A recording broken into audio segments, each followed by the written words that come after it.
So,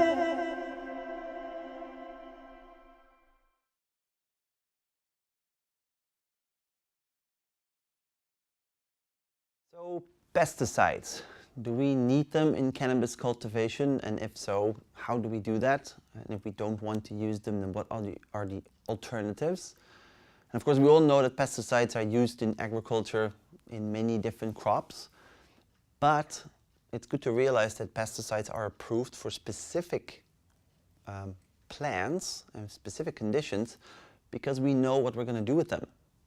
And that means, for example, that if I have a pesticide that's applied to an apple, that means that in the ecosystem of growing apples, it is an acceptable pesticide, and I know that I can wash the apple and then I'm going to eat it.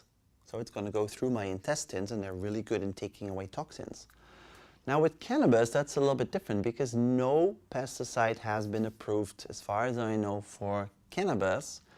You can't wash cannabis, so once it's on there, it will stay, and then we smoke it quite often. And there's no approved pesticide for smoking. The next question becomes, if I smoke pesticides, then are they still there, or do they get broken down in degradation products? And what do the degradation products do?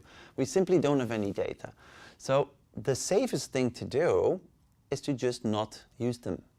And you can do that actually if you grow completely indoors and you can control your entire environment. For example, in the Dutch medicinal cannabis program, no pesticides are used. So on the side of the cultivator, they promised not to use it, but an independent lab checks if that was actually the case. So you have an absolute security that pesticides were not used. But it also means that the cultivation needs to be done indoors. It becomes more expensive, and there's limitations on the kind of ways you can grow. So if you're, for example, now looking at CBD, which is a relatively cheap cannabinoid to produce, that's often grown in hemp fields. So what happens in hemp fields? Can we still do without the pesticides? Are there maybe safe alternatives like predatory bugs? But you can use them only inside because you have to keep them in your space. So I think it's a good discussion. Can we use pesticides? I'm not necessarily against it, but it is specifically strange because we don't know exactly what happens when we consume it through cannabis.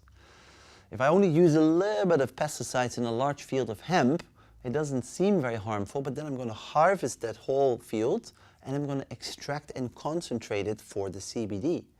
But because the properties of pesticides, very lipophilic, fat soluble, are very similar to the ones of CBD, you concentrate the pesticides and the CBD together in one little jar full of CBD oil. So with every drop, I may have a very concentrated amount of pesticides. So it's hard to say if we should use it or not, if it's harmful, but the least we should do is at least monitor their presence in products, from plant to oil to patient, so at least we know where they are and what they are.